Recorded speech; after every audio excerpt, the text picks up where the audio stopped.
feel like a Sherpa. The kayak probably weighs about 10 kilos just on its own. Hooker Lake Trek is notorious for, you know, I've already seen like dental toothpick things on the ground like within the first couple of minutes, so I reckon people are trying to target the wrong crowd. You know, they always say freedom campers cause the mess, but I reckon it's day hikers, whilst the people who actually go camping, you know, they really do care, because we have to rely on the environment to look after us, so we have to look after it, eh? That's the way it goes. So this is not a pack raft by any means, but obviously coming these short distances is quite good. You know, it's not too far at all. Carry it into places like this relatively easily. It doesn't have to be too firm. It says on here 0.8 psi.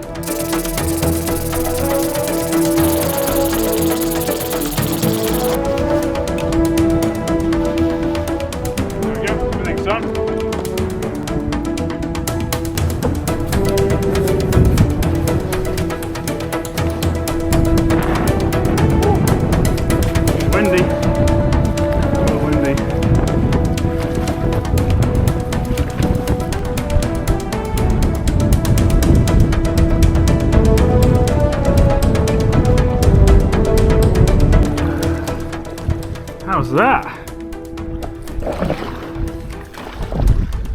Primo. Okay. Come here, you.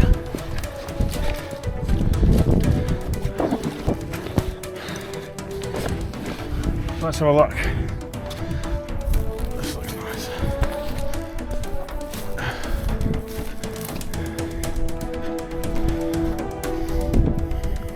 And here's good because it's like a natural barrier, and there's a little ridge here I can sleep on, just like that. That's fine. So I'm pretty happy with that. Pretty wet on the ground here, and I don't want to disrupt too much moss. There's some really nice moss, and you know, this stuff is quite precious, but this is just one tiny little patch. And I'm not going to damage it. I'm not going to light a fire or anything. And just wrap it around here, around the other side of the line, see? And you can just pull it like that. Try and keep that tension on it and just go under your last line. And yeah, we'll just see what the wind does. It's very changeable here, so we're looking pretty good. We'll try and finish this tarp and then we'll get around to setting up camp inside. But yeah, not a bad camp, eh?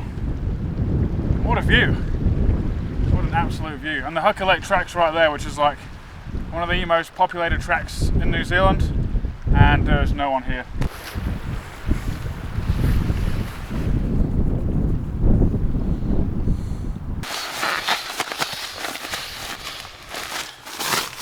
It's not the flattest ground out, but it's not too bad. Not too bad.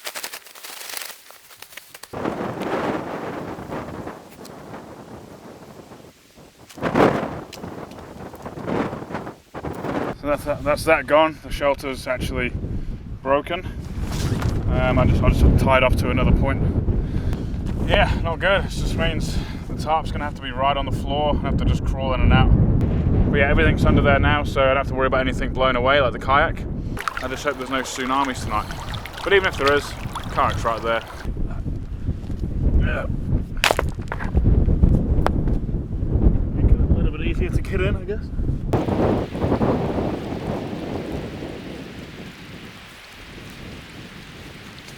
Thanks for joining us. It's such a privilege to come out here, eh? Yeah. And obviously, if I didn't say it before, responsible camping. I'm not going to leave any litter. I'm not going to shit everywhere, and you'll never even know. I'll put all the rocks back when I leave, so there's going to be pretty much no evidence apart from a few footprints. That's it. Yeah, tent's all sorted. It's not the best setup. Like the tarp's quite windy because obviously that one corner broke. So I just tied it on a bit less tight and then kind of tucked it underneath a rock. So yeah, when the wind comes through, it does definitely make a bit of noise. Super comfortable in here with the winter setup. You know, even got a pillow and stuff. You know, so definitely not a survival challenge, that's for sure.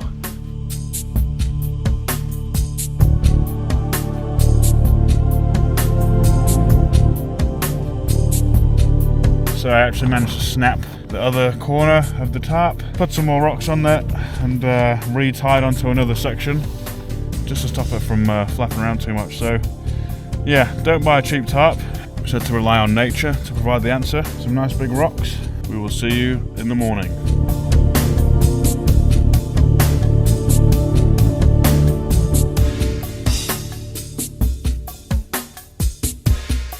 And yeah, the sun's just licking the sky now, so as you can see, it's nice and calm, real comfortable actually. Yeah, after midnight, 1 o'clock, the wind just completely disappeared, and then it was just perfect conditions really. A few avalanches last night, you can hear them up in the valley there. So the island's still above water, which is always good. I've just noticed all that stuff is from the last camp, like the fire ash. And that's pretty much been resting on me. So this sleeping bag is completely fucking dirty. That's the problem with a shitty tarp. You can't get it tight, so you can't get it off you. Alright, we're out. So yeah, that's unfortunate actually. So yeah, you can see here where I had to put some rocks on. Keep that side down, and then this side here, 2 rocks on the kayak, and then this got snapped, so I had to reattach it to that because that corner broke. Same with that side, corner snapped, so just had to reattach it. Yeah, I don't recommend them tarps, they're not that good, especially when it's windy. I'm going to pack up camp now and then go for a kayak out there, have a look around. And I got about, what, 4 or 5 hours sleep, which is definitely preferable to 2 hours without a sleeping bag.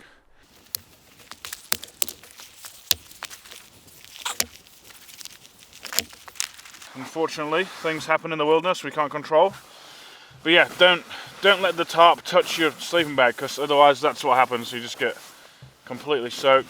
The shelter's the most important bit of gear, so don't feel like you have to save, you know, obviously spend a reasonable amount, but don't go too cheap, because the cheap stuff will let you down when you really need it. I think we just ran out of gas, so we've just got a nice lukewarm coffee. That's alright. Still better than nothing, eh? A nice bit of coffee in there. Bang.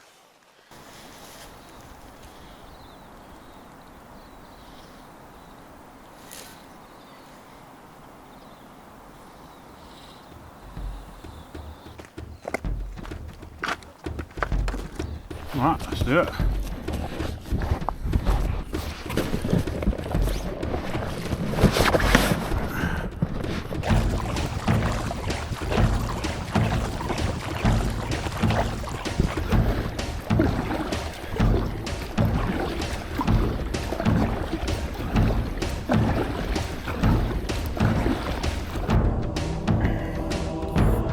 What's that? Oh, shit. Buddy.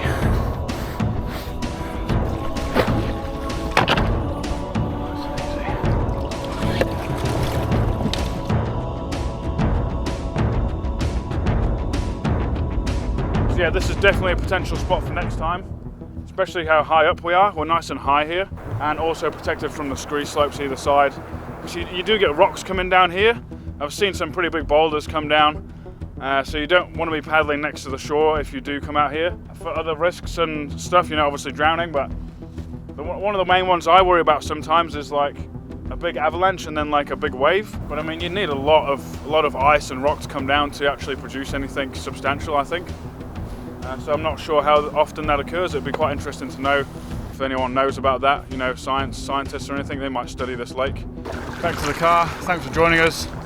It's been an absolute pleasure. What a trip. Just a little overnighter with a bit of exploring in the morning, and definitely a few problems with the tarp. So yeah, stay safe out there during the winter and look after yourselves, eh? Thanks for subscribing and watching the videos, and we'll see you next time, eh?